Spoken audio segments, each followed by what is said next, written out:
Good morning and welcome. Today is Tuesday, October 21st, 2025. We are here for the Administrative Matters Agenda. I call this meeting to order. Please stand and join me for the Pledge of Allegiance. I pledge allegiance to the flag of the United States of America and to the republic for which it stands, one nation, under God, indivisible, with liberty and justice for all. Thank you all for joining us for the Pledge of Allegiance today. I am Larimer County Commissioner Jody Shaw McNally, Chair Pro Tem. I am chairing the meeting today. Commissioner Stevens, who is our chair, is doing some National Association of County duties today, and we wish her well. Also joining me at the dais today is my colleague, Commissioner John Kafalis. Also, we have our county manager, Lorenda Volker, and we have our clerk to the board is Diane Cheney. Thank you for being here. We appreciate the diligence. We have Sarah Martin from the Commissioner's Office and Tom Clayton from the Commissioner's Office.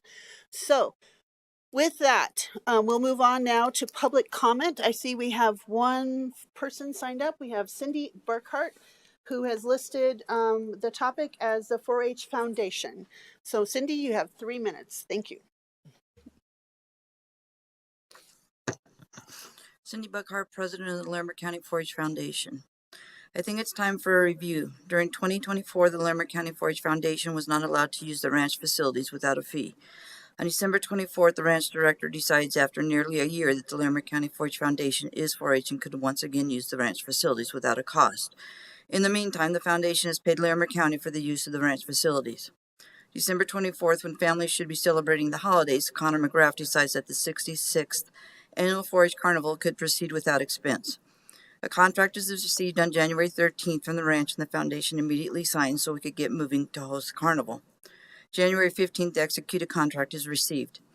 This leaves only 44 days to plan and coordinate 4-H clubs, find volunteers, auction items, coordinate vendors, and publicize. The foundation receives an email from the OVG concession manager on January 18th asking if we would like the concession stand open and what our hours of operation would be. I reinforced that the OVG concession manager reached out to the foundation. We did not seek her out. The foundation replied and was delighted that the concession stand would be open.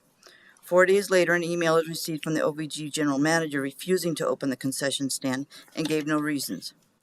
January 23rd, the foundation replies that the old OVG concession manager had already committed and the news had already been shared with the 4-H community. The OVG general manager backed down, but then put stipulations in front of the foundation that could not possibly be met. The day of the carnival arrives, and the OVG manager and the senior event coordinator from the ranch went through the carnival asking vendors for their license, seeking to find issues. When the executed contract was received, it was not accompanied by the 2025 event organizer information as published by the ranch. In the table of contents, outside food and beverage vendors number 4 is cottage food found on page 16. According to page 16 and 17, the ranch campus does allow certified cottage food vendors. So now I ask you why the foundation removed from the ranch facilities for noncompliance when there is no noncompliance. We were told our noncompliance was due to cottage food vendors. There is nothing the foundation did wrong when the ranch states in their information that cottage food vendors are permitted. Why was this document not shared with the foundation? How can you now sit there and not allow the foundation to use the ranch facilities when no violations have ever taken place? The foundation was in compliance, as stated in the 2025 event organizer. When this document was not shared with the foundation, how can the expectation be for compliance when the information is unknown? It is obvious that you are unaware of the fact that cottage food vendors are allowed, or we would not be here today. There is absolutely no reason to keep the Larimer County 4-H Foundation from using the ranch facilities. Thank you for your public comment. Is there anyone else in the room who would like to make public comment? Sarah, could you check online, please? There's nobody online, Commissioner. Thank you. Thank you, Sarah. And so now would you like to respond, Commissioner Kafalis? Any comments? I'll offer a brief comment. First of all, good morning. Welcome. Thank you, Cindy. Larimer County is, we have a long history of supporting 4-H. Larimer County has a long history of supporting the 4-H Foundation.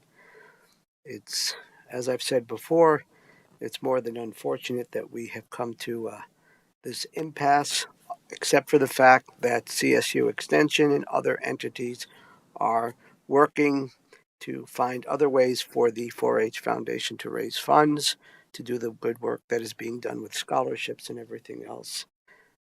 We continue to have a different perception of the facts, and that's unfortunate. Thank you, Commissioner. I echo your comments. We definitely hope for a different outcome, but after nearly 6 years of working with your organization and event organizers to meet health and contract requirements, we can no longer continue the carnival in previous forms, and we do know that CSU is working to find other avenues. It is unfortunate that we have come to this pass. We certainly have a different view, and I think that has been documented in numerous emails and communication with you all. And it's basically, this is based on contractual compliance, health and safety considerations. And we as a board remain strong supporters of 4-H and continue to invest in the success through the training facility, outdoor archery range, dedicated space within the key facility, and we generally appreciate everyone's commitment to youth programming, and those values are what values that we all share together. Thank you. So with that, we are at the end of public comment, and we will now move on to approval of the minutes. Commissioner Kofalis, would you mind making that motion, please, sir? Not at all. I move to approve the minutes for the week of October 13th, 2025. Thank you, sir. I guess any further discussion?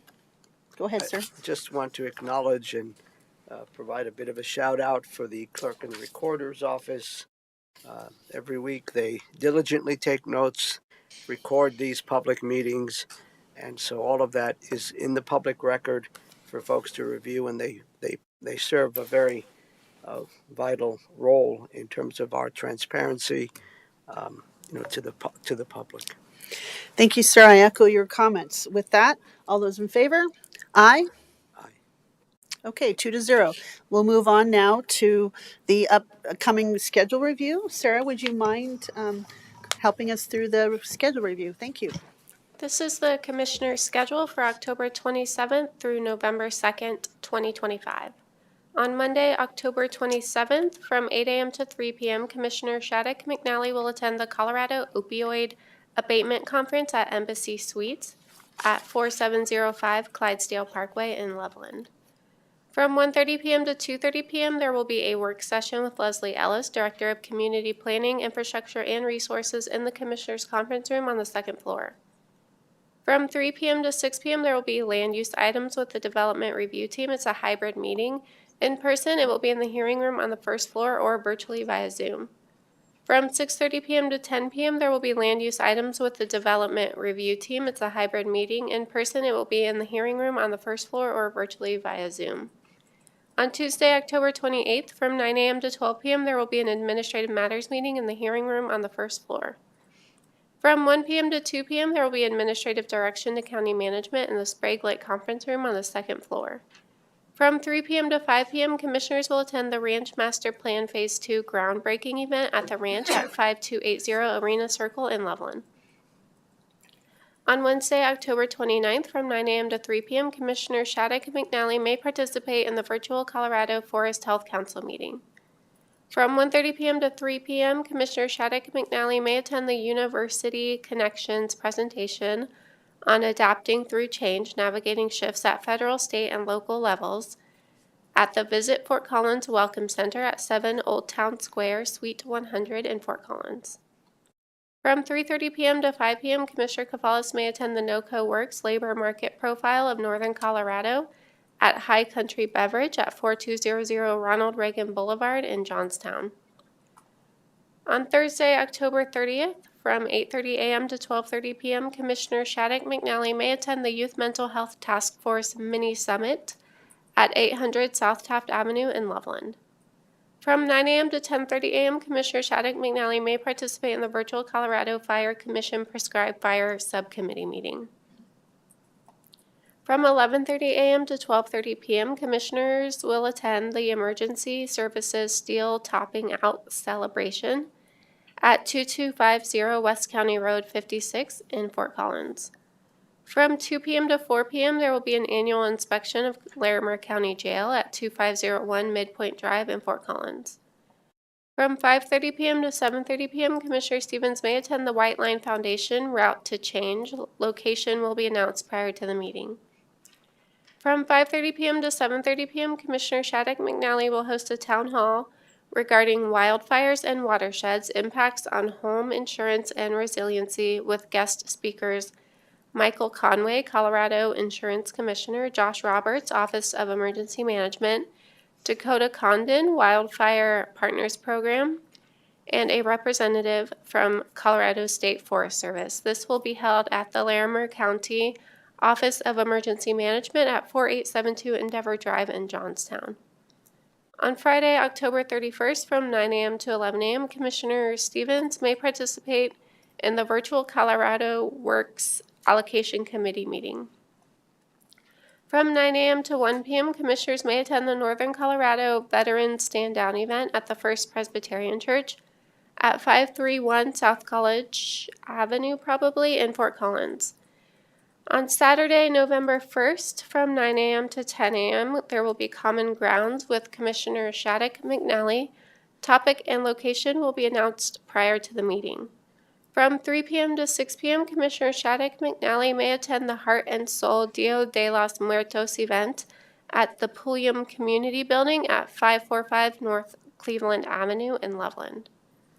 From 4:14 to 7:45 p.m., Commissioner Shattuck McNally may attend the Rocky Mountain Conservancy event at the Fall River Visitor Center, Highway 34 in Estes Park. And on Sunday, November 2nd, from 10 a.m. to 2 p.m., Commissioner Stevens may attend the Think Humanity fundraiser at the Center for Creativity at the historic Carnegie Library at 200 Matthews Street in Fort Collins. Thank you, Sarah. Appreciate your work as always. Commissioner Cafalas, do you have any additions or changes, sir? Yes, I have one addition. On Wednesday, October 29th, 6 to 8 p.m., I will be attending the film screening of a film called Fire Lives Here. Fire Lives Here film screening.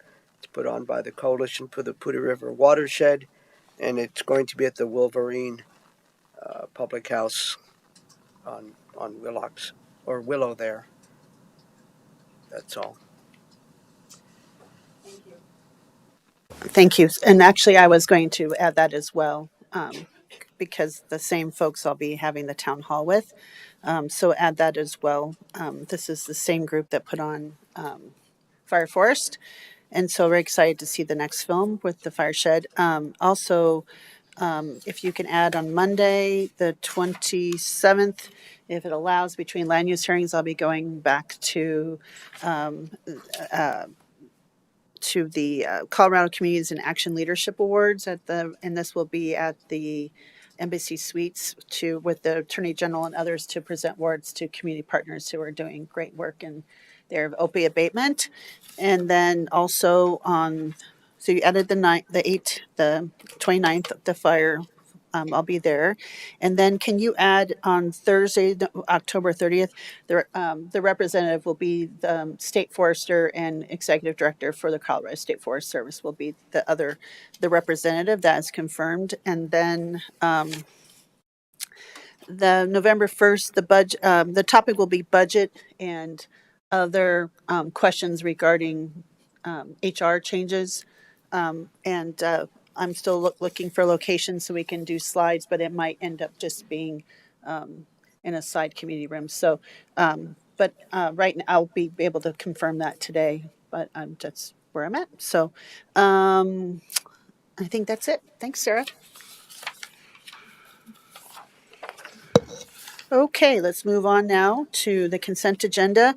Our consent agenda consists of items of no perceived controversy and routine administrative actions such as abatements, agreements, deeds, final plats, licenses, resolutions, and other matters previously reviewed by the Board of County Commissioners, and staff's recommend approval of the consent agenda. A commissioner may request that item be pulled off the agenda, considered separately. So now I'll read through the consent agenda. It's a very short agenda today. We have some agreements. The first is a third addendum to the intergovernmental lease agreement with facilities, which is extension of a lease at 160 Brody Avenue from April 18th, 2026 to December 30th, 2027. And this is our partnership with the Estes Park School District to have a place to do work and serve the community up there. We also have the professional services agreement for woody biomass removal and hauling for the West Range Forest products. And that is a needed contract for woody biomass reduction and hauling to deal with woody biomass that is being generated from forestry and wildfire mitigation fuel treatments. And this is with the Larimer County and West Range Forest products. And then we have a professionals agreement again with woody biomass removal and hauling from Ligman Support LLC. And this is also an ad-needed contract for woody biomass removal, reduction, and hauling services to deal with woody biomass generated from more forestry wildfire mitigation, and hazardous fuels. And that's between the Board of County Commissioners and Ligman Support.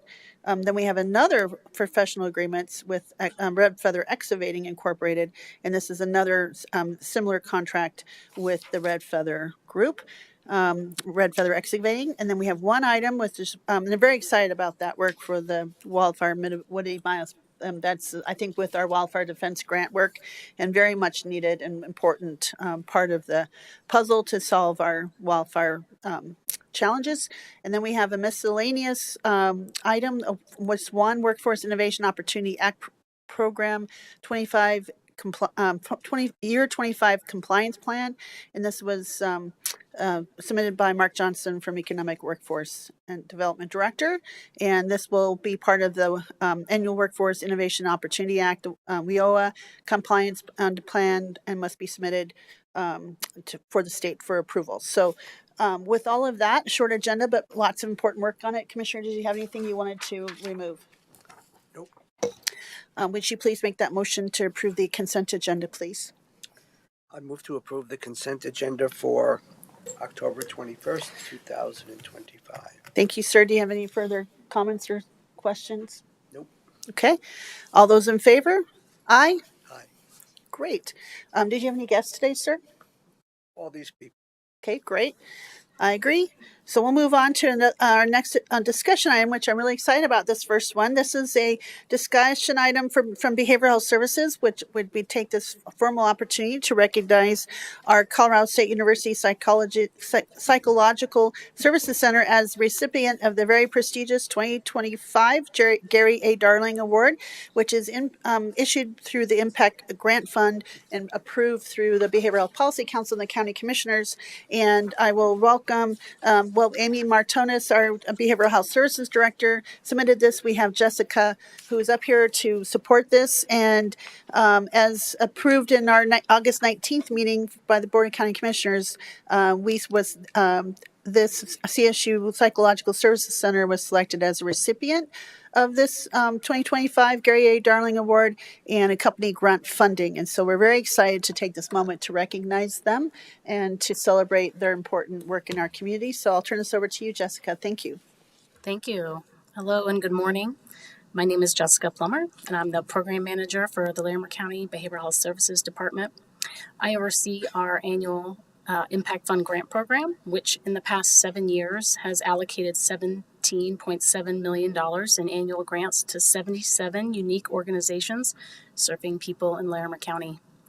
Each year, as part of our grant program, we take time to recognize an initiative that promises to have powerful impact at the intersection of behavioral health and criminal justice. We do this through the Gary A. Darling Award, which was established in recognition of Gary Darling's exemplary leadership and service in law enforcement, criminal justice, the Mental Health and Substance Use Alliance, and the guidance team for the Behavioral Health Initiative, which was approved by voters in 2018 and currently funds this department and grant program. This award highlights innovative programs in our targeted project area known as Alternatives and Interventions in Criminal Justice, shining a light on transformative solutions that create better paths forward. This year, we are proud to recognize the Colorado State University Psychological Services Center for its outpatient counseling pilot program that serves individuals involved in the justice system. This was developed in partnership with CSU's Addiction Counseling Program. CSU's Psychological Services Center is creating a new pathway for individuals transitioning from incarceration into the community who do not have viable or affordable options for mandated outpatient counseling. This pilot initiative is also designed with workforce sustainability in mind, laying the groundwork for Colorado Health Service Corp site designation. This enables early career clinicians to access loan repayment, thereby strengthening the workforce in Larimer County, where few approved sites currently exist. We're excited to welcome Dr. Brad Connor, Professor and Director of Addiction Counseling, as well as the Principal Investigator for this grant, as well as Christine Majestic, who is the Project Director, a licensed addiction counselor, both a graduate and a teacher of CSU's Addiction Counseling Program, to share more about this innovative program. So I'll turn it over to you guys. Thanks. Welcome. Thank you. I also want to introduce, we brought with us representatives from Larimer County Community Corrections, who are a partner on this. Alexis Anglais, who's the Director of Community Corrections, Misty Perry, the Clinical Director of Community Corrections, Emily Humphrey, the Director of Community Justice Alternatives, and Jim Fox, Treatment Services Team Lead for AIM and the Wellness Court. And we're very appreciative to receive the award and very much looking forward to being able to serve individuals in the community who are desperately in need of these services and often find barriers in receiving those services. And I would be remiss if I did not indicate that Christine Majestic was the person who thought up the project and who wrote the majority of the grant. And so with that, I will, unbeknownst to her, give her the microphone. Say a few words. And then introduce them. He always does this, so I don't know why I didn't come prepared. I'm Christine Majestic, and I just want to thank all of you. I'm really excited to see how this initiative takes off, and I'm really passionate about the project, so I'm looking forward to it. Thank you. Thank you very much. Alexis, do you want to say something? Sure, I'll say a few words. We really appreciate continuing to partner with Colorado State University on a lot of different initiatives that help our community.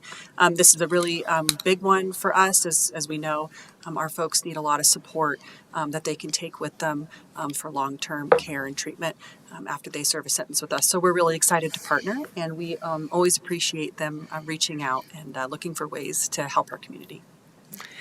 Thank you. Jessica, did you have final closing words? We do have a plaque to present to this group and would like to take a photo. Well, and we can do that. I think would like to ask some questions, make some comment first, just before you all start shuffling. So, but thank you, Jessica. I appreciate that. Yeah, I plan to pause. So, Commissioner, I'll let you go first. Do you have any questions or comments, or both? Yes, I have both.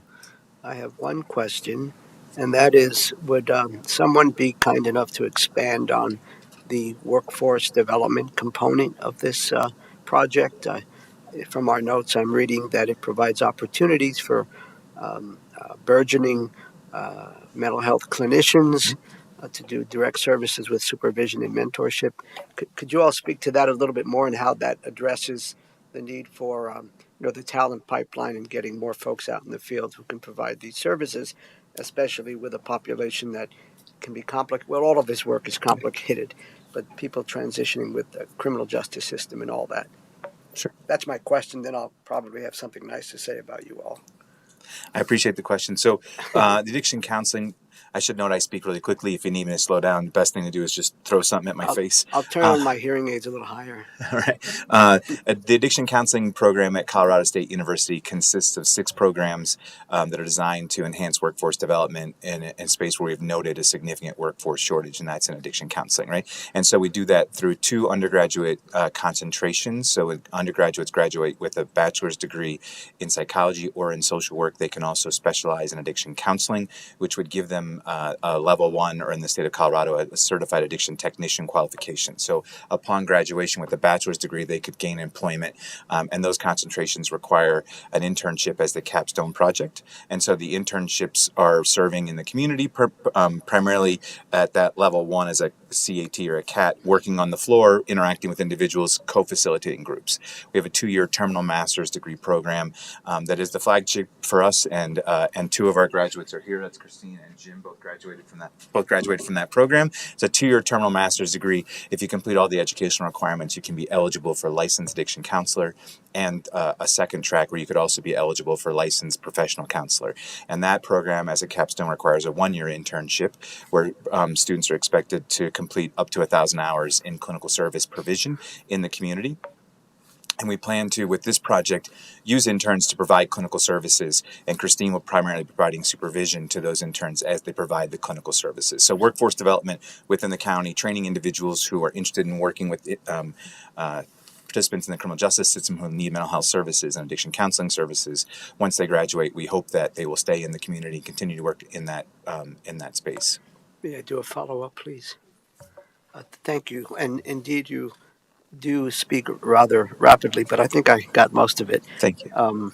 My follow-up question is, and all that's great, wonderful, thank you. And that is, what kind of, so I'm familiar with the BSW program in the School of Social Work, and they typically graduate folks with generalist degrees, but there's opportunities for certification or more specifics.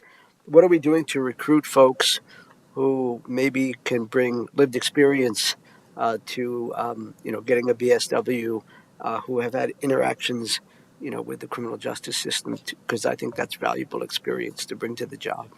Yeah, so I can't speak to the BSW experience because I'm not part of that admissions process. But for addiction counseling, the way that we try to bring in students who have got lived experiences through the recruitment process and also through the admissions process. So we spend a lot of time in spaces where people with lived experience are operating, and we advertise the program. We also set the expectations for admission in achievable goals. So we only require 2 letters of recommendation, which for graduate programs is uncommon. Usually it's 3. Also, those letters of recommendation do not need to come from professors. They can come from anybody who can speak to the quality of the character of the person.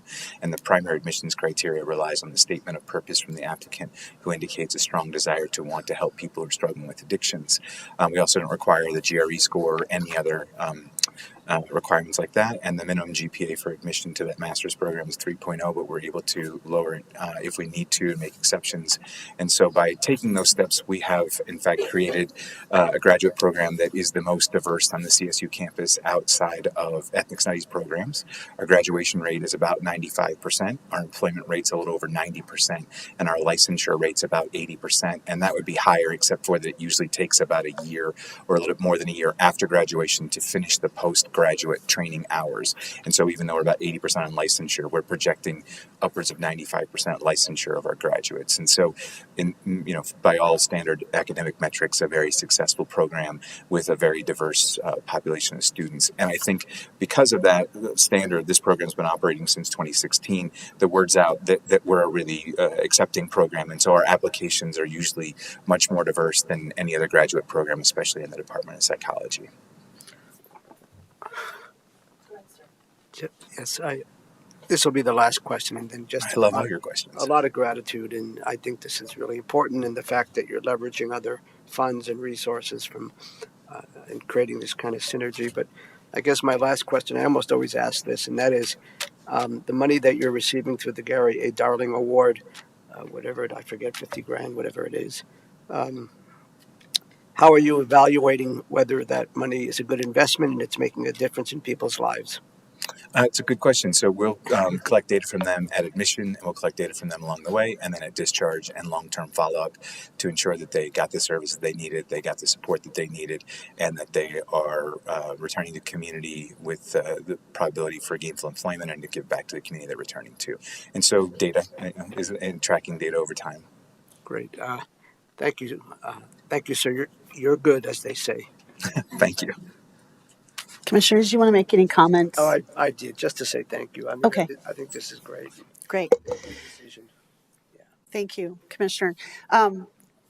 I'm really excited about this. I've been, as the chair of the policy council for the behavioral services, and working on this initiative to get that passed in 2018. And Gary A. Darling was one of the advisors on the campaign of the education, so I got to get to know him a little better, and just knowing the work that goes into evaluating these and all the different grants, and also want to just recognize that Gary A. Darling, for those in the public, he served in the sheriff's office for over 30 years, and then became the criminal justice division, but now it's community justice alternatives and some of that. And he did a lot of work there as well, and he was really kind of a driving force for the multiple times going for this behavioral health initiative, and he was really a very valued input and advisor for the mental health matters in 2018 that I ran all over the county.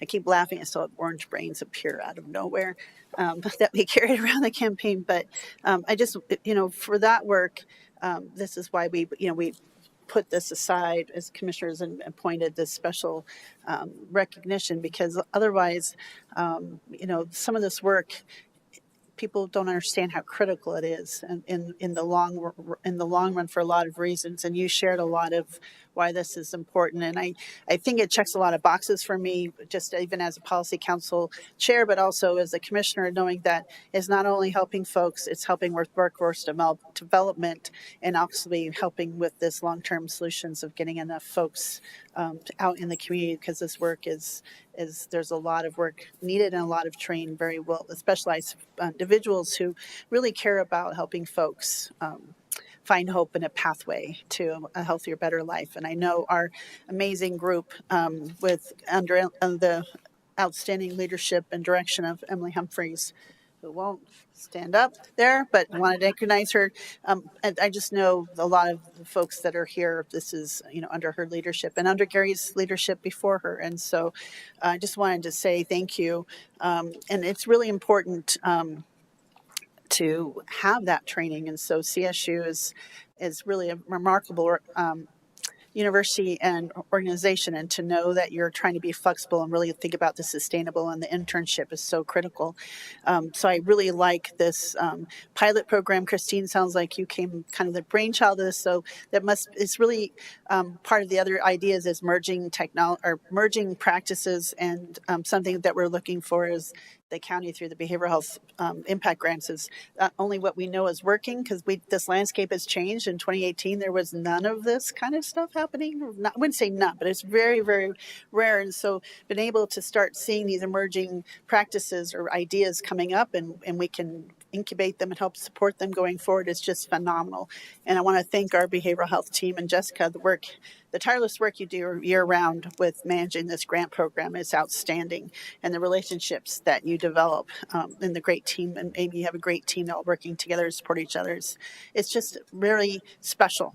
And I just want to always take that opportunity for the community to understand it. You can throw money at, and other communities you can throw money at issues, but if you have the right people in the right places working together collaboratively, which is the spirit of this impact grant program, I believe we can do really amazing, tremendous things. And I think that's the magic sauce. So all of you being here to get together, and Christine and Dr. Connor and Alexis and Missy and Jim, right? Okay. And Jessica, it's just really important. And I just wanted to make sure to take a moment to thank you all for your tireless work and your focus on this area, because it is unique and very special and desperately needed for a lot of folks in our community. But it takes all of us together. And I just wanted to share that, because I do think you can have these funds, but it does take folks like you that do the work. That is really what gets us the outcomes and help folks who need. So thank you for that. Lorinda, did you want to add anything today? I guess I'll just add my thanks. Anyone who knows Gary Darling knows that reentry was important for him. While folks are in our care, they get the support that they need, but as they re-enter the community, those supports are often lacking. And Gary was a real believer in helping people be successful. I think he would still say that if he was here today. He's probably out hunting or fishing or doing something out in the nature.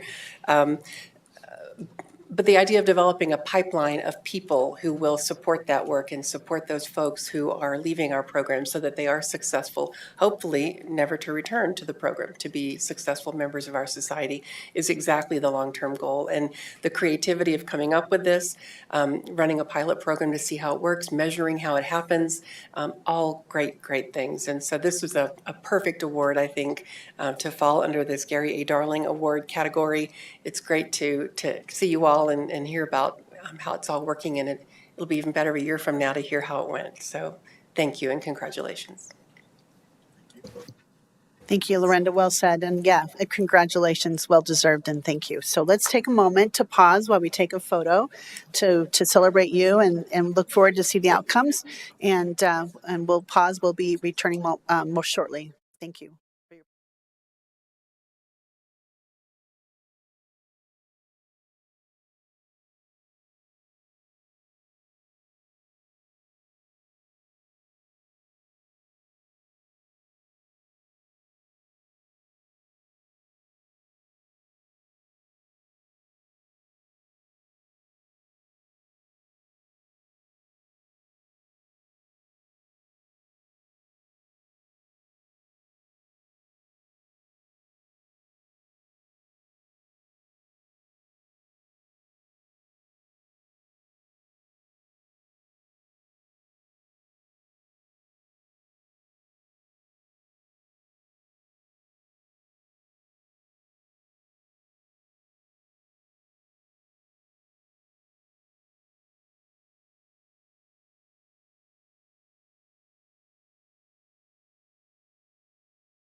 All right. Thank you all for your patience as we took a moment to celebrate the amazing group that won the 2025 Gary A. Darling Award presentation.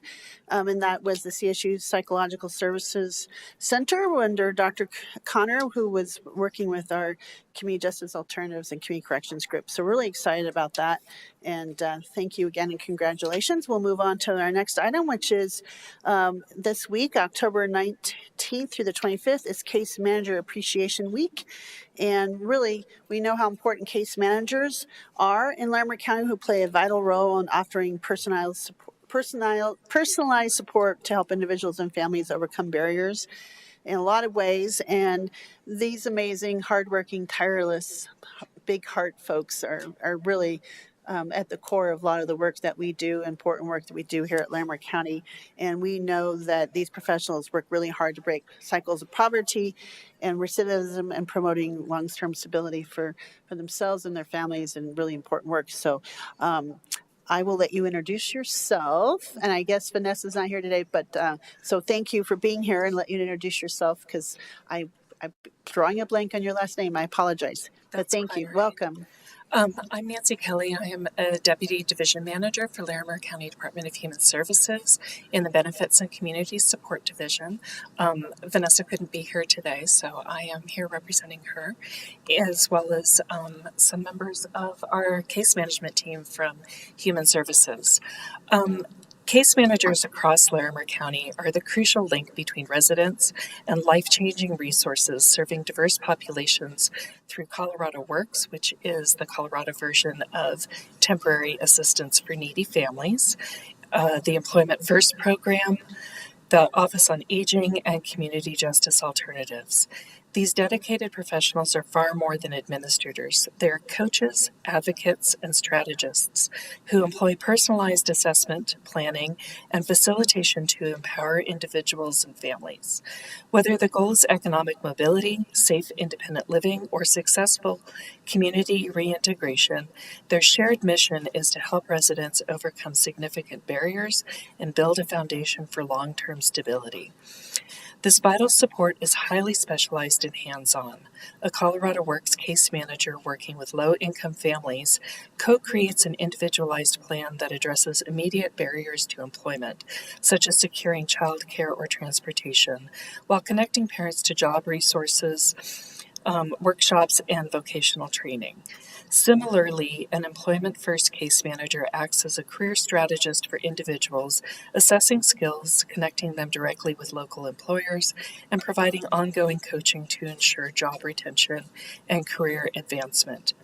In the Office on Aging, a case manager conducts in-home assessments to ensure an older adult's safety and creates a detailed care plan that may include arranging for services like Meals on Wheels or transportation to medical appointments while helping them navigate the complexities of Medicare. Meanwhile, a case manager with the Community Justice Alternatives offers a path to rehabilitation, reintegration, and breaking the cycle of recidivism. They provide structured case planning to address underlying issues such as substance use, mental health challenges, or unstable housing, and assist with the critical reentry needs of housing, employment, and rebuilding positive social connections. Through the intensive personalized advocacy, these professionals do much more than provide a temporary safety net. They work to break cycles of poverty and recidivism while preserving dignity and independence for vulnerable populations. By equipping residents with the tools, confidence, and opportunities to build stronger futures, Larimer County's case managers play a critical role in fostering a healthier, safer, and more resilient community for everyone. I have the pleasure of supporting our Colorado Works and our Employment First case managers through the work that I do, more at the program management level. And Commissioner Shattuck McNally, we really appreciate you being on the Works Allocation Committee and looking at how those funds are allocated, because the work that our case managers do is so important for our community. In a recent TANF Leavers survey, so individuals who were on Colorado Works and are no longer, they have rated our Larimer County case managers with a satisfaction rate of 81%, which is about 4% higher than statewide. And the number of individuals who said that being on the Colorado Works program was helpful to their children was over 96%, which is 6% higher than the statewide rate of 88%. Our mighty team of 2 Employment First case managers helped over 60 people find high-paying employment during the first 7 months of the federal fiscal year in 2024 to 2025. So the work that they are doing has real and lasting effects for our community, and our participants and our community really feels the effects. I'd like to take a moment to introduce my teams, and I'm going to ask them to stand as I call their names. So we have Josh Devers, who is our Works Program Supervisor, Jessica Bermejo, who is a senior case manager. Our Employment First case managers are Kathy Lujan and Katrina Daniels, our mighty team of 2. Sandy Anderson is a Colorado Works case manager. Katie Merrill is a Colorado Works case manager.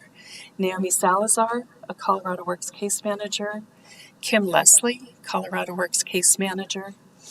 Kirsten Guerrero, Colorado Works case manager. And hiding way in the back corner is Carl Meter, also a Colorado Works case manager. Thank you. And thank you for being here today, Nancy. And I just wanted to just say thank you for the kind words, but also want to give a lot of credit to Commissioner Stevens, who serves on a lot of those committees. And just really, the work that we all do together is really important to make sure at the state level we have a strong voice, making sure folks understand the importance of this work. So thank you for being here today. I think we'd like to probably take a picture real, but first, probably see if you have any questions, Commissioner Kofalis, or make any comments you'd like to add, sir. Yes, thank you. I don't have any questions, but just my comments are that, one moment. My comments are that, of all the things you said, I think one word that stands out with case managers and how they do their work is, and why it's so important, is co-creation. It's, working with people directly, side by side, to help figure out a plan of action regarding economic security, regarding addressing intergenerational poverty, which is the two-generation approach and things of that nature. So I think that's what's critical for me, is that you're sitting down with folks, discussing things, listening to, and figuring out what are the barriers that get in the way of people having more security in their lives, especially if they have children. And certainly there have been some interesting challenges with allocation to the Colorado Works program. We're continue to work on that. Employment First programs. It's nice to see an old colleague of mine that we go back an awfully long time. I won't say how long, though. And just thank you, all of you good folks, yeah, and our community justice folks as well. Thank you, Commissioner, for those comments. Yeah, I echo the big gratitude and thanks. I just want to thank you, Nancy, and Vanessa. And I know it's a leadership that supports this important, very important, critical, tireless team of doing some really critical work in our community. You guys work hard to support them all. I want to thank you for being here today. So I want to thank you all. Thanks for standing. Don't sit down, because we're going to get a picture in a second. But Josh, Jessica, Kathy, Katrina, Sandy, Sandy, did I have that right? Awesome. Katie, I think there's two Katies. Just one. Katie and Naomi, Kim, Kristen, Heidi, and Carl. Hope I got those all correct. I just wanted to each name you out individually, because each one of you are extremely valued and your work matters. And I'm just really all glad you're here today, so we can take a moment to make connection and just know your work really matters, and we value you, and we understand things are kind of challenging right now. And I just hope you don't lose hope, because we believe in the work we do. And we value the work you do.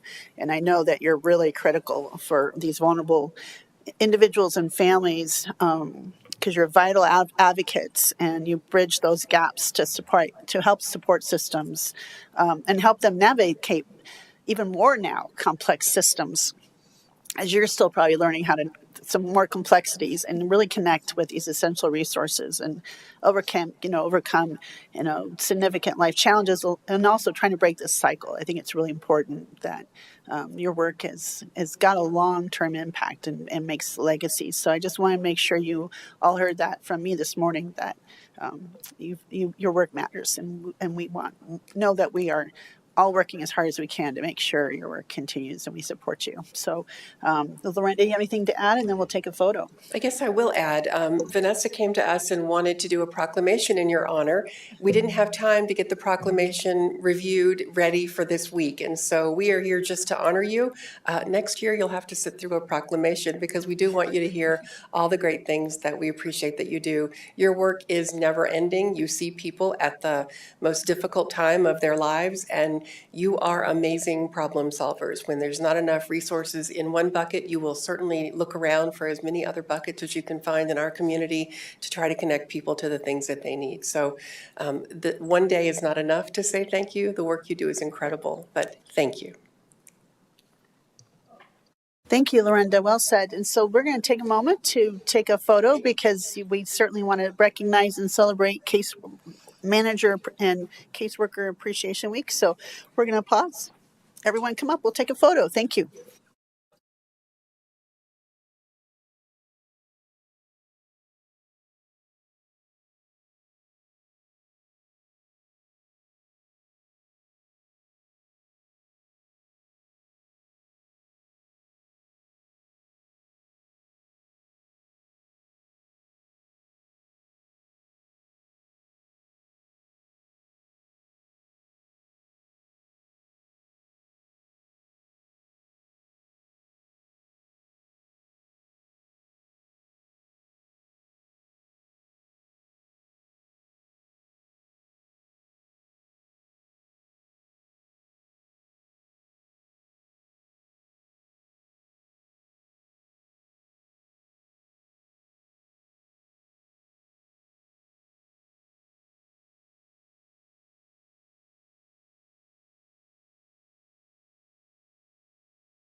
Okay, we're back, and we are now moving on for approval of the Board of Equalization referee recommendations. We have Deidre O'Neill and Elizabeth Carter from our clerk and recorder's office. So I'll let you start, and then we'll make the motions. So thank you both for being here. I think this is our last one this week, so yay. It is. So thank you. Go ahead. Good morning. Elizabeth Carter and Deirdre O'Neill from the Clerk and Recorder's Office.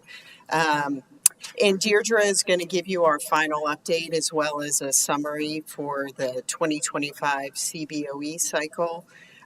Just before she does that, I briefly wanted to take an opportunity, this being our last presentation to you, to offer a few quick thank yous to all the people who make this possible. First and foremost, to Assessor Overbeck and his team, our partners in the Assessor's Office. Their partnership with our office, their collaboration, their willingness to adjust and be flexible is just tremendous. You know, it always has been, and this year was no exception. Also to our board-appointed referees, who take, initially 3 weeks and then further adjusted their schedules for us for 4 weeks to help us with our hearings. We couldn't, of course, do it without them. We're very grateful to you for their appointments. And to the manager's office and to the board, of course. I know Clerk Harris was here at the beginning to talk a little bit about our CBOE appeals online system. But just wanted to give you a few more updates because we were still scheduling at that point. 45% of our petitions were scheduled online this year. And we estimate that that's roughly 500 individuals who were saved a trip of having to come into our office to schedule a hearing or to rely on good old-fashioned snail mail. And with the online system, they're still provided with that convenience of being able to select the date that is convenient for them and the time. And we will continue to work with our vendor. We're actually scheduled to meet with them again starting next week up until, next July when the next cycle comes around to further enhance that online system so that even more folks can schedule online, make further improvements to it. And finally, most importantly, whenever you have a new system or implement something new, of course, there are always a few speed bumps that you encounter along the way. Our petitioners, the community members of Colorado, and especially Larimer County, of course, always meet us with patience, with understanding, and we're very grateful to our petitioners as we worked through, fairly significant change to the process. So we are grateful to them, and I will hand it over to Deirdre. And do you need us to move into and make a motion to move in first, and then we can make some comments? But Elizabeth, well said and well done. Commissioner Kafals, would you mind making the motion to move us in as the Board of Equalization, please? I move to convene as the Board of Equalization. Thank you, sir. Any further discussion on that? All those in favor? Aye. Aye. Okay, Deidre, we're in our new position now, so let's hear. Good morning, Commissioners. Again, Deirdre O'Neill from the Clerk and Recorder's Office. I'm here to give you the summary for the final week of Board of Equalization hearings, and then I will give you the total numbers for the entire 2025 Board of Equalization. So for the hearings that took place between the dates of October 9th, 2025 through October 16th, 2025, there were 92 total accounts, which include real property, mobile homes, business personal property, oil and gas, severed mineral rights, and possessory interest accounts. There were 28 total hearings that were conducted during that time frame. 35 accounts were adjusted. Of those 35, 10 account values were stipulated changes, which again, that is a change that is made when the assessor reached out to the petitioner and they come to, an agreement, and that happens before the hearing even takes place. 57 accounts were denied during that week. The final total summary for 2020-25 Board of Equalization is as follows. There were 2,691 total accounts, again, including real property, mobile homes, business personal property, oil and gas, severed mineral rights, and again, possessory interest accounts. We had a total of 1,244 hearings that were conducted during this year's 2025 Board of Equalization hearings. 1,363 accounts were adjusted, and of that number, 567 accounts were stipulated changes. 1,328 accounts were denied. And the total percentage of change for the 2025 Board of Equalization hearings is negative 6.64%. And you can see there we also broke it down between commercial and residential accounts. There were more commercial this year, 1,433. Residential accounts made up of 1,258. And you can see that percentage of change. The commercial was minus 6.42%, the residential minus 8.94%. I want to thank you again for allowing us to come here each week and share these numbers with you. Elizabeth and I would be happy to take any comments or any questions you may have. Thank you very much. Thank you, Deidre, and appreciate the numbers and the breakout. That's very important. Commissioner Kafals, any questions or comments, sir? Thank you, Madam Chair. Appreciate all the work and collaboration, so thanks for that. The question that I have is, remind us again, Deirdre, how the overall reduction, the 6.64%, how does that compare with the last couple of reappraisal years? Yeah, absolutely, Commissioners. So again, this year's total percentage is minus 6.64%. In 2023, the total number was 6.1%, and that year we saw 4,427 accounts. In 2021, it was a total value change of 3.5%. with only 1,315 accounts. And then in 2019, we saw a total value change of 5.5%, and that was a total of 2,087 accounts. Thank you, Deidre. Sure. And just a quick follow-up question, and that is, in light of everything and assessed values this year have kind of stabilized a tiny bit. In terms of the, is this what you expected as far as the number of accounts? I think we have an understanding of, there were more commercial accounts that were brought to our attention than residential. I mean, would you either of you care to comment on? Is this something you expected? Is it normal? Well, actually, nothing is normal these days. So. So that's a great question. The number of petitions that we received was higher than our expectation, and I think higher than the expectation of the assessor's office. We do collaborate with them beforehand and sort of try, based on historical trends, anticipate what the number of hearings would be and the number of accounts appealed. Our numbers were more around 2,000 accounts. We had just over 2,600.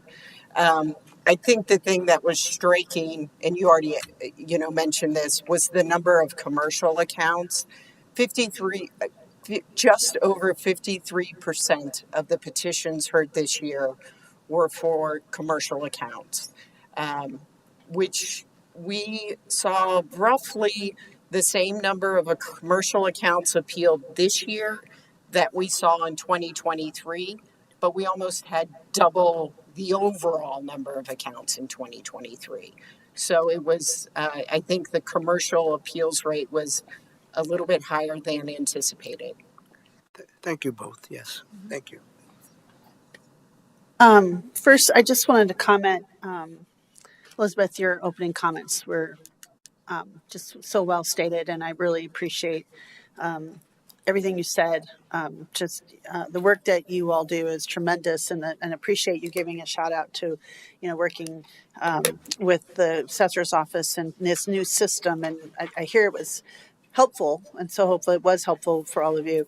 And please let our Madam Clerk Recorder, Tina Harris, know we're just so thankful for her work behind the scenes, and also supporting you, because you all have done this a long time, and the work and the partnership you all do together with such small but mighty teams and working together. I hope the new system is helpful, and I agree with we couldn't do those without those referees. They're so important, and I hear across the state there was a huge kind of people trying to maybe poach different kind of referees. So we're very grateful for the work you do to that we can maintain and have ours, because they are hard to come by with that kind of experience and background.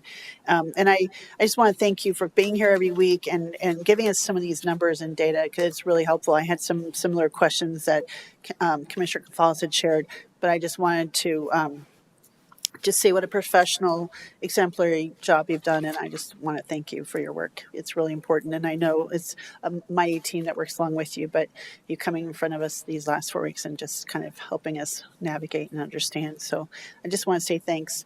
I don't know, Lorenda, if you want to add anything at all to the comments since it's our last week. I appreciate the support of both the clerk and recorder's office and the assessor's office. Our staff works closely with you all and has nothing but the best things to say about the collaboration and cooperation. So thank you for that. I think it gets better every year. The scheduling tool certainly didn't hurt. And so we're a big fan of that. We'll want to keep that up. Yeah, thank you. Thank you, Lorenda. I echo that. It takes a team, a collaboration. Otherwise, we couldn't do any of this work together. And I'm very grateful for our partnerships with all the other elected offices in the county. So we'll now move on. Commissioner, if you would make the motion to approve the recommendations, please. Yes, thank you. I move to approve the recommendations submitted by the Board of Equalization referees for the hearings held October 8th, 2025 through October 16th, 2025. Thank you, sir. Any further discussion? All those in favor? Aye. Yeah, aye. Great. So those recommendations are approved. And now, Commissioner, would you make the motion to move us back into the Board of County Commissioners? Yes, I move to adjourn the meeting as the Board of Equalization and reconvene as the Board of County Commissioners. Thank you, sir. All those in favor? Aye. And we are now back as Board of County Commissioners. Again, our gratitude and thanks. And now you have another busy thing to look at with your office that's coming up in 2 weeks. So we wish you all well. And thank you again for a job well done. Thank you. Thank you. Okay.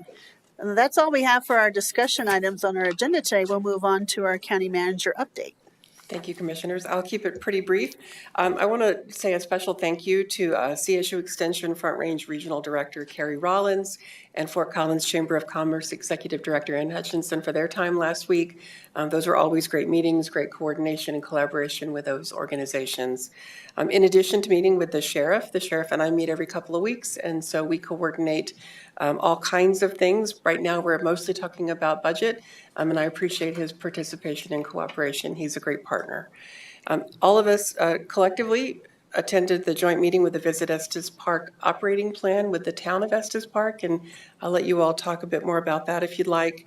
And then Commissioner Shattuck McNally, we were part of the Larimer County Thompson School District, City of Loveland, Town of Berthoud collaboration liaison meeting that we do have. It was nice to meet the new superintendent for Thompson School District and to hear about all the things that we have in common that we're working on.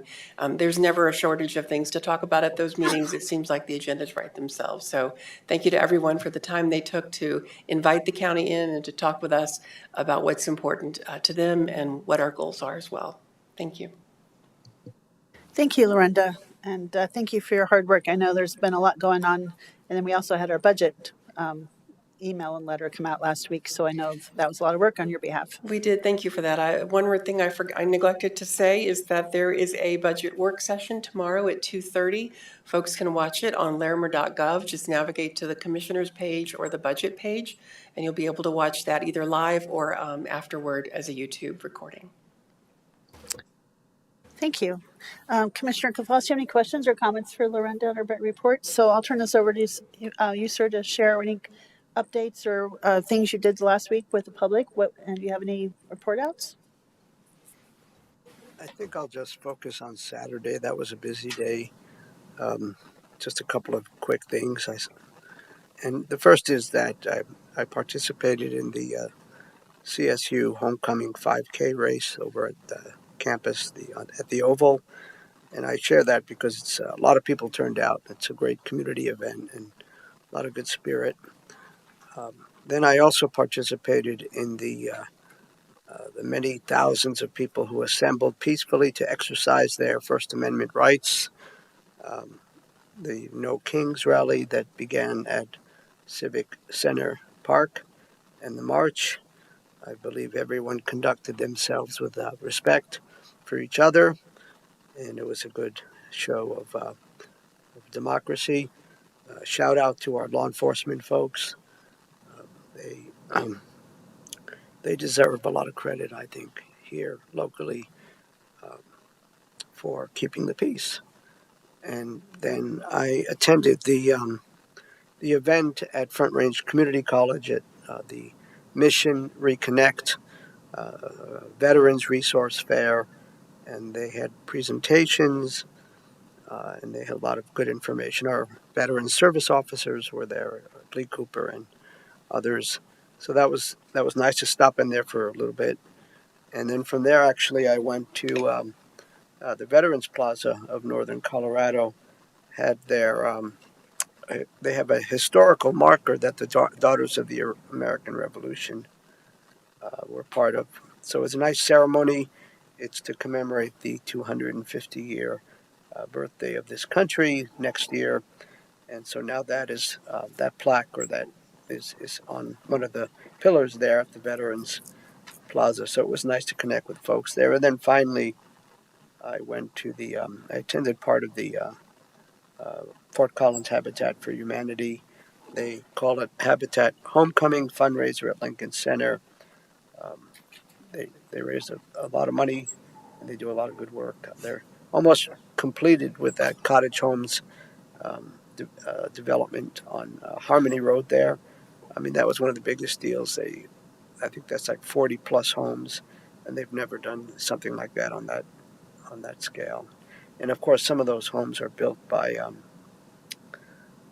the students at Poudre High School, which is really great. And actually, the person that they honored is an old friend of mine who actually is an artist and is moving into one of those homes in December with her kids.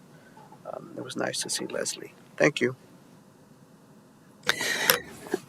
Thank you, Commissioner. I had to unfortunately miss that. I'm really proud of the commissioners as we put some of our American Rescue Plan dollars to pay for those lots, for those who were built. And but I did make a donation and gave. I was there in spirit. I actually was visiting another national park, Shenandoah National Park, with some family just to take a day and a half off, and I did participate and look at some other First Amendment activities with thousands of other people in other areas. So just appreciate everyone exercising their First Amendment rights. It was pretty exciting to be. On the 14th, we had our LURA, the Loveland Urban Renewal Authority, chair that meeting. That meeting had a executive summary from the Ernst & Young national reputable firm of doing the audit. That long-term detailed report behind the executive summary will be coming out the end of, well, probably any day now this week, and that work continues. So I'm sure there's been plenty of things to in the news about that, but I do have I have a hard copy I was going to share with my colleagues that was at the presentation last week, and that was a pretty impactful meeting. On the 15th, I went to the community kitchen fundraiser. I wanted to kind of highlight that a little bit.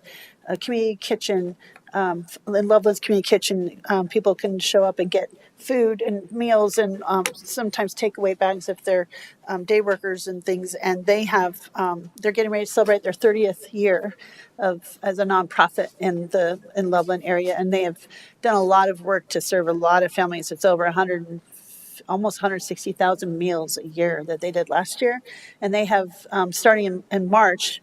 Well, in March they hit the 3,000th consecutive day that they have served meals. They have not missed a day. So now they're into the probably 3,200 or something area. Even through COVID, they did not shut down. Storms, blizzards, those volunteers in that organization has not missed a day in 3,000 days. And I wanted to highlight that.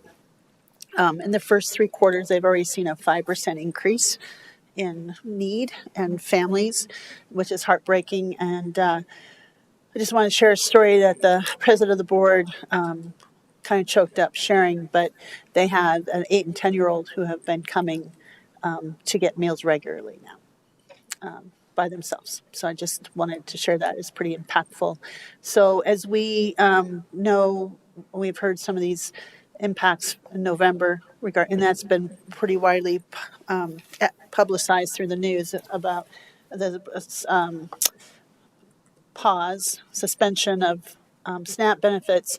I hope everyone will consider organizations like the Food Bank of Larimer County, Loveland's Community Kitchen, Kids Pack, and other organizations in our county that are seeing a very increased need. And I hope that maybe all of our hearts would maybe consider even $5 or donation or volunteering because the need is increasing. And I've heard this from my colleagues across the state as county commissioners. We've all been having conversations and asking how we're all messaging this. So I wanted to kind of just take a moment to talk about that because it is pretty impactful. We had our final review and for the Big Thompson Watershed Health Partnership. They hired with a grant some consultants have done some pretty amazing detailed data mapping for what is the highest priority and impactful areas for watershed, and because there's not enough money to do all the work that's needed, and so how do you prioritize? And it's data driven, and it was very, very fascinating. And I wasn't able to be there in person because I was doing the fundraiser, but I was glad to see all the data and science that goes behind making these priorities.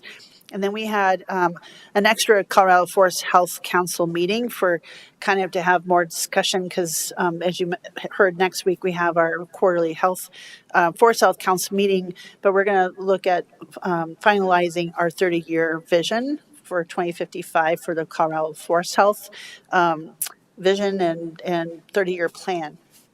So we were able to have another meeting just to kind of talk some more about the details. And it's, again, I'll remark, for someone who's a visual kind of learner, sometimes the artist's rendering that was done while we were being facilitated and having these long discussions. This has been over a year of work and discussions. It goes on the front of the document, and it tells the story of the document as well. It's going to be a pretty impactful document, and I hope folks will understand or see themselves in it, because whether you live in a municipality or unincorporated areas of this, or rural areas of this great state, this is going to be impactful to everyone. So I wanted to kind of share that. I did attend the Colorado Communities for Climate Action legislative meeting. I won't even try to talk about all the things. It was a pretty packed agenda, but I'm going to try to attend those as much as I can going forward. And of course, we had our joint meeting with the town of Estes Park regarding the operating plan, which we had a lot of questions about how to measure sustainability and what does that look like. We can talk about it, but we need to measure it. So we can say we're doing these things, but how do you measure that? So that was one of the things I had brought up.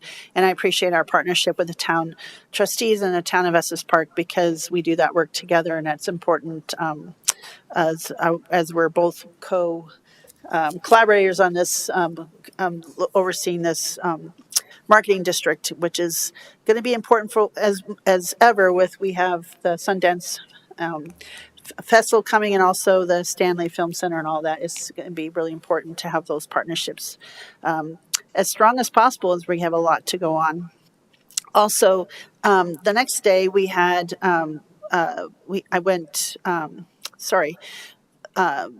like Miranda said, our county, Thompson School District, Berthoud, Loveland meeting. We worked very hard when I first came on the board to get those meetings, but it took us about a year and a half to get those going. But they are very, very important and impactful. And it was great to meet Dr. Heller, the new superintendent for Thompson School District. I know we're going to continue to collaborate with him. But what I really wanted to give a shout out to was really special to see the town and kind of the work brings us into it too. Talk about how they could maybe collaborate out the 402 corridor, the vision that Loveland has, and that Berthoud wanted to say, hey, can we look at investing in a functional area of separator, and what does that look like, and what can we do? And I thought that was really a big step forward to see them kind of talking and collaborating. So I want to just thank both City of Loveland, Town of Berthoud, and Thompson School District and their leaders, and Lorenda and you and Lori both come. I just want to thank you for your time, because I do think it's something special, or we're developing some good strengthening relationships already there, but we're having some good conversations, which I think are going to be impactful. So that's all I really wanted to share, other than, we did have our Forest Health Council meeting that I attended, and we had a presentation from the Nature Conservancy, who is doing a lot of work in wildfire resources. And it was a really great presentation. You can go find that online on the Colorado Forest Health Council. I chair the legislative committee, but it's a really impactful presentation, and the work that they do around the state and in this area, and kind of why they do what they do. And so it was too much information to share. And we had the Forest Health Council Leveraging Resources Committee yesterday, which was, again, another packed meeting, so it's lots going on. But I wanted to shout out, Commissioner Kafalis and I attended the elected officials meeting. I just wanted to let the public know we try to do this once a quarter and bring all the elected officials of Larimer County together, and we talk and share things about what's happening in our departments, and look ways to talk and collaborate and work together. And I really value that, because it's a chance for us just to sometimes we're not all together, and we can talk about budgets and other things. And I just want to thank everyone that was there. It's really a special relationship and time. And I'm really grateful for the relationships that we have, because even though we're all elected and we have different areas, our work overlaps and we can't do this alone. We have to do this together. So with that, I don't think we have any legal matters. And so at 10:18, we are adjourned. Thank you for joining us today, and we wish you a wonderful day.